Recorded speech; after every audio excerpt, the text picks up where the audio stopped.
Podcasting from beautiful Sydney, the city of Opera House, Darling Harbour, Blue Mountains, and beautiful beaches. This is ICU Primary Prepcast, a monthly podcast about physiology and pharmacology in intensive care.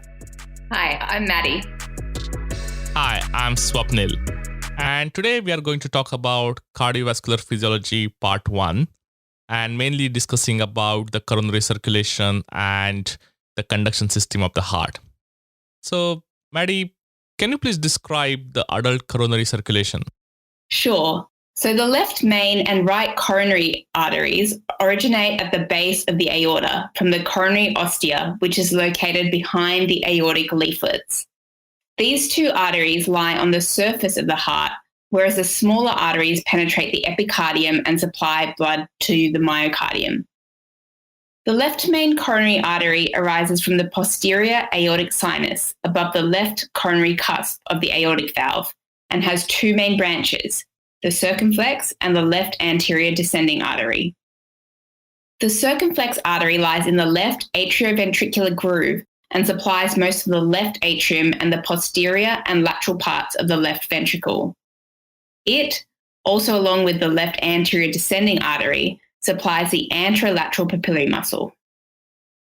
The circumflex artery has several branches, including atrial branches and obtuse marginal branches 1, 2, and 3.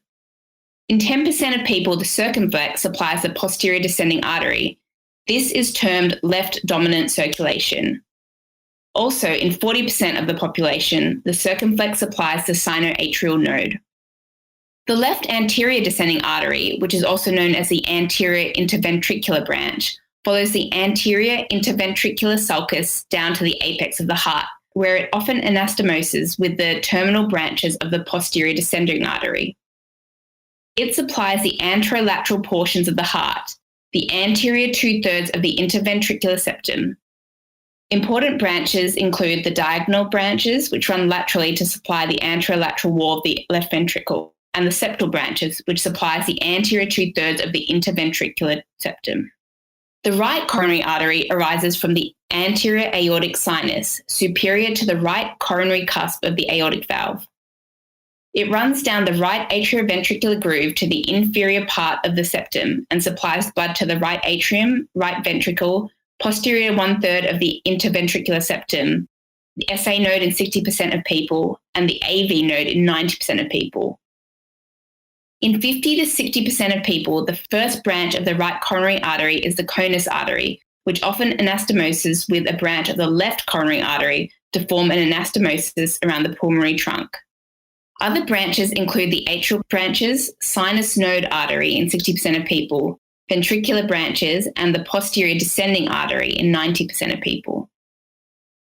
The majority of the venous drainage of the heart is via the coronary sinus, which is located in the atrioventricular groove on the posterior aspect of the heart.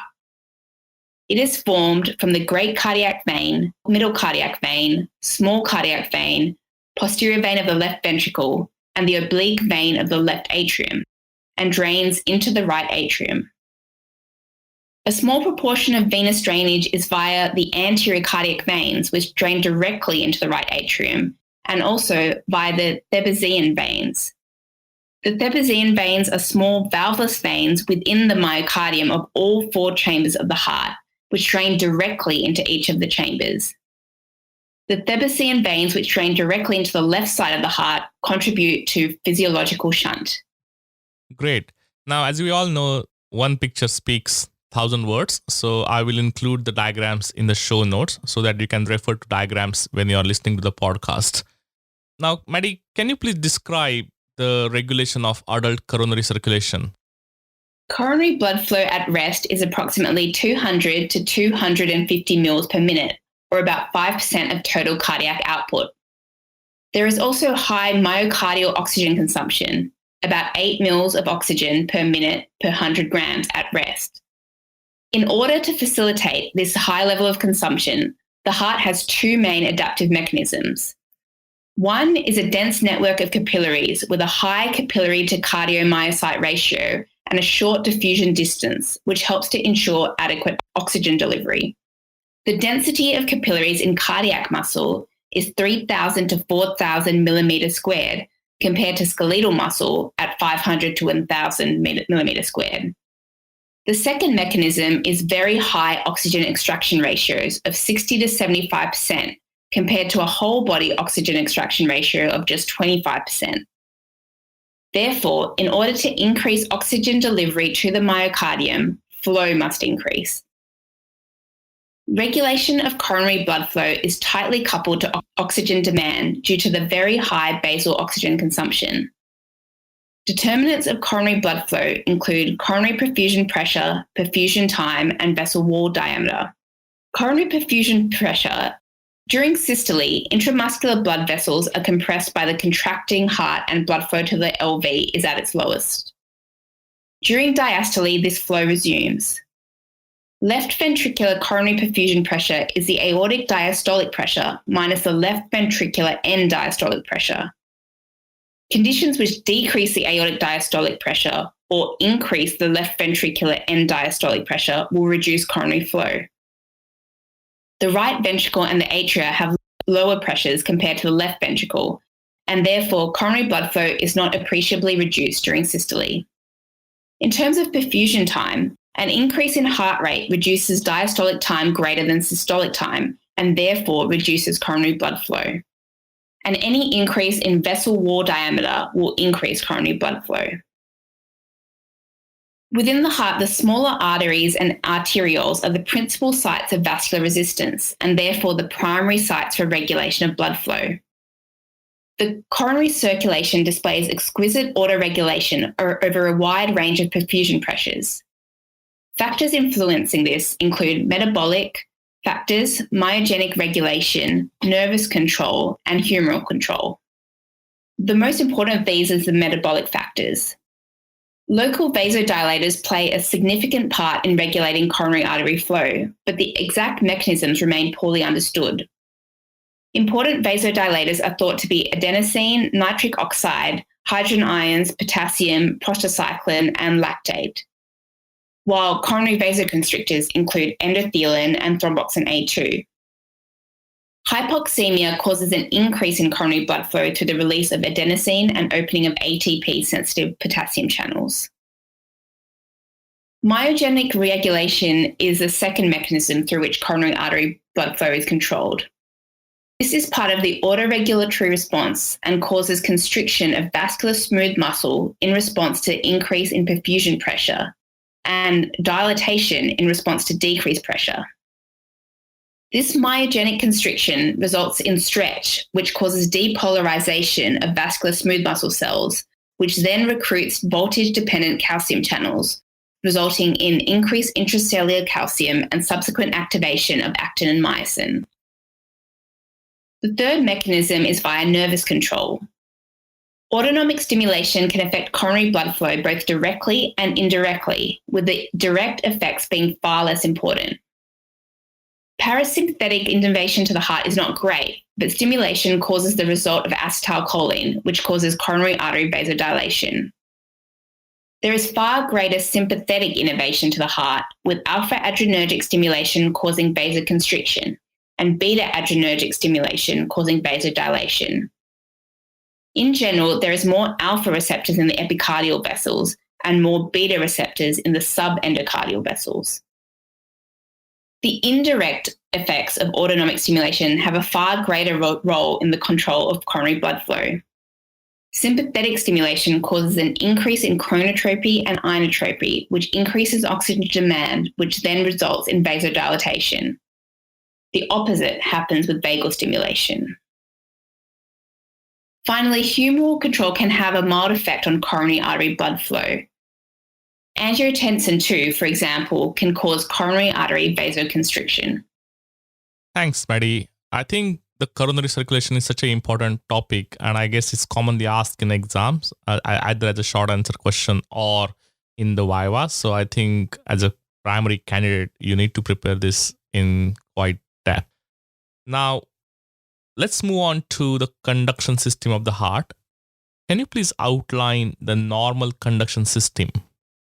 Normal impulse conduction in the heart is via specialized cardiac conduction system consisting of the sinoatrial node, the internodal atrial pathways, the atrioventricular node, the bundle of His, and the Purkinje system.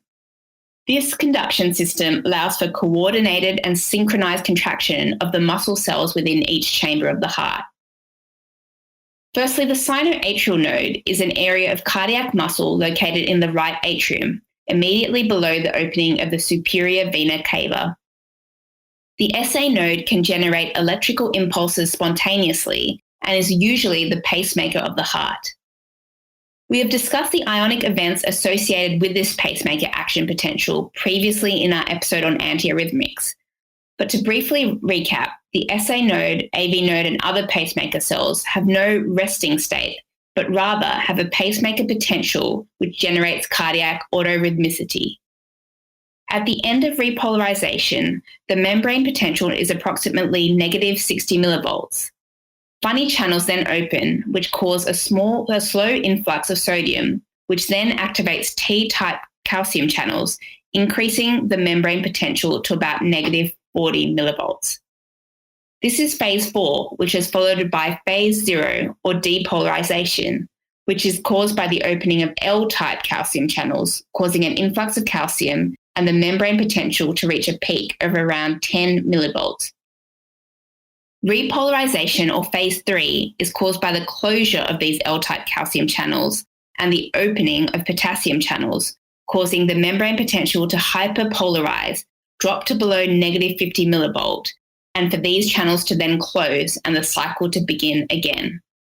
This impulse from the SA node is then spread rapidly through the atria via 3 internodal tracts, and also about 3 times slower through the atrial myocytes themselves to the AV node.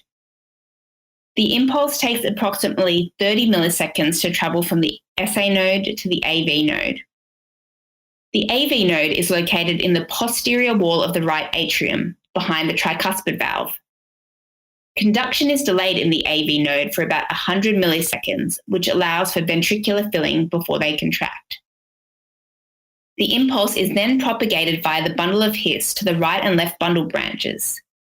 The right bundle branch continues and the left bundle branch divides into the anterior fascicle and the posterior fascicle. The bundle branches then connect to Purkinje fibers, which spread to all parts of the ventricle within 100 milliseconds. Purkinje fibers conduct action potentials rapidly, likely due to high levels of permeability of the gap junctions at the intercalated discs between each cell, allowing for easy transmission of ions from one cell to another. The Purkinje system can conduct impulses at a rate of 4 meters a second compared to ventricular muscle, which can conduct at 1 meter a second, or the AV or SA node, which conducts at 0.05 meters per second. This rapid conduction allows for almost simultaneous stimulation and therefore contraction of the ventricles. This depolarization wave starts at the interventricular septum, which moves from left to right, and the papillary muscles, and then spreads from the endocardial surface of the heart to the epicardial surface. The apical regions of the ventricles are depolarized before the base. Vagal stimulation via M2 muscarinic receptors decreases the firing rate of pacemaker cells by increasing the potassium conductance and therefore hyperpolarizing the membrane. It also decreases cyclic AMP, which slows the opening of calcium channels and decreases the heart rate. Strong vagal stimulation can briefly stop SA node impulse generation and can result in AV block. Conversely, sympathetic stimulation via noradrenaline increases intracellular cyclic AMP, which increases the opening of L-type calcium channels. It also increases the permeability of sodium and calcium, thus increasing the slope of the phase 4 and resulting in faster achievement of threshold potential and thus a faster heart rate. Sympathetic stimulation also increases AV conduction. Thanks, Maddi. The conduction system of the heart is like having the electricity wiring inside the house. Now, often we notice that there are always protective mechanisms to prevent the short circuit in the house. So similarly, what are the features that are present in a normal heart that prevent the generation of arrhythmias? So there are several features that prevent the generation and conduction of arrhythmias in the normal heart. Firstly, the SA node itself usually discharges at a rate of 60 to 100 times per minute, compared to an intrinsic rate of the AV node of 40 to 50 times per minute, or the Purkinje fibers at 15 to 40 times per minute. The faster rate of discharge in the SA node then transmits the impulses to the AV and Purkinje fibers before self-excitation can occur in these locations. If the SA node is impaired, the AV node can act as a pacemaker at a slower rate. Similarly, if the AV node is not functioning, the bundle of His cells, followed by the Purkinje fibers, can act as a pacemaker, albeit at a much smaller rate. A property unique to the AV node itself is decremental conduction, whereby the more frequently it is stimulated by electrical impulses, the slower it conducts. This prevents transmission rates over about 220 beats per minute. The conduction delay at the AV node also helps prevent arrhythmias. Similarly, the inability of action potentials to travel backwards from the ventricles to the atria via the AV node prevents re-excitation. There is also separation of the atria and ventricles by a thick septum except at the AV node. This septum stops impulses travelling through any other route except via the AV node.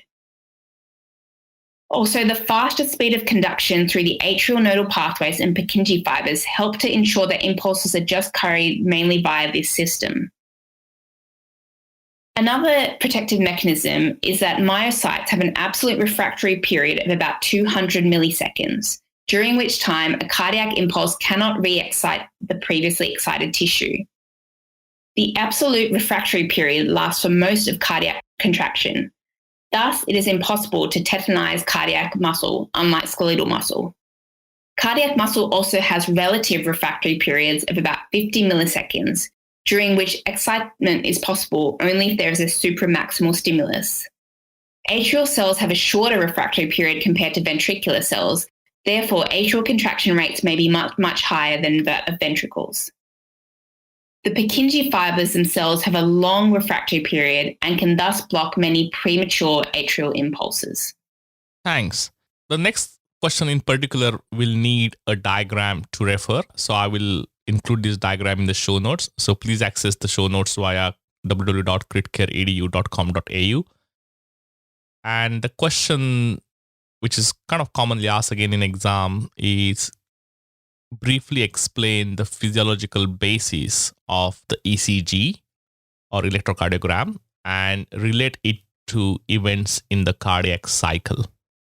So action potentials from the heart produce a voltage that can be measured as a potential difference between two electrodes placed on the body surface.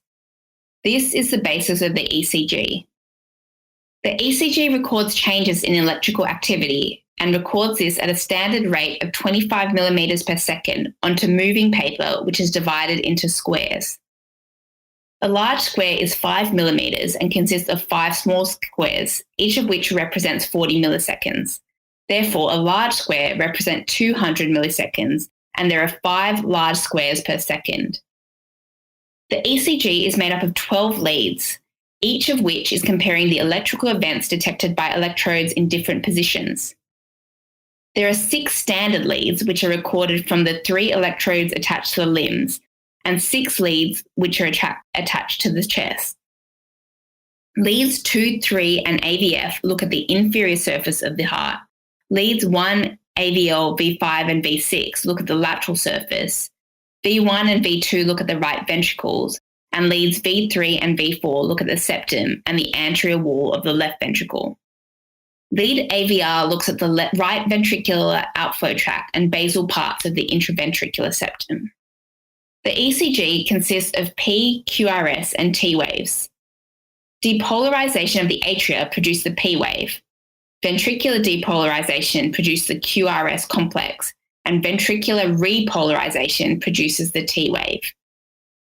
The PR interval is measured from the beginning of the P wave to the beginning of the QRS complex and represents the time taken for the impulse to spread from the SA node to the AV node and bundle of His and into the ventricular muscle. This interval is normally 120 to 200 milliseconds, or 3 to 5 small squares long.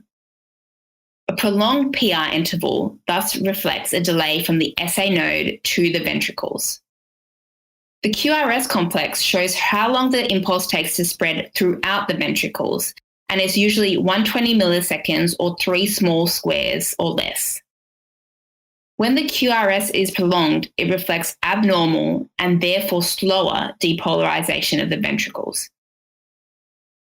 In the normal heart, the left ventricle is normally bigger than the right ventricle and therefore generally exerts more influence on the ECG pattern. When depolarization spreads through towards a lead, there is an upward deflection, and when it spreads away from the lead, there is a downwards deflection. The QRS complex in the chest leads show a progression from V1, where it is predominantly downward, to lead V6, where it is predominantly upward. The transition point reflects the point where the R and S waves are equal, indicating the position of the interventricular septum. Finally, the ST segment lies between the QRS complex and the T wave and should be isoelectric, as this is the time where all of the ventricular myocardium is being depolarized. It represents the plateau phase of the action potential, where the membrane potential is relatively unchanged. Therefore, any significant changes in voltage gradients during the plateau phase of the action potential, such as in myocardial infarction, can result in changes to the ST segment. Great. Now we are going to use the Pomodoro technique. That means we are going to take the physiology in small chunks. So we are not going to overload you with a lot of physiology in one podcast. So we will come back and do the next part of the cardiovascular physiology in the second part of this podcast. But I guess as the tradition goes on, Maddi wants to ask me a question. Yep, always. Always, that's right. So fire. Okay. What happens when you wink at a cardiologist with an arrhythmia? Okay. Now, since there's a word called as wink in the question, I know the answer probably, but I'm going to continue the tradition of my failures. So I'm going to say, I don't know. They winky back. I like that. Now, this is a very clever joke, Maddi. I think you're getting better with your jokes. I don't know. I think they're similar standard, but maybe your sense of humor is getting better. Oh, probably that's right. No, but thanks, Maddi. I think there's a lot of positive feedback from the candidates, especially when I was at primary exam at Melbourne. A lot of people thanked you and to the podcast that helped them to get through the exam. So I think we really appreciate the feedback from the listeners. So thank you very much. Yep. Thanks for listening. We'll see you next time.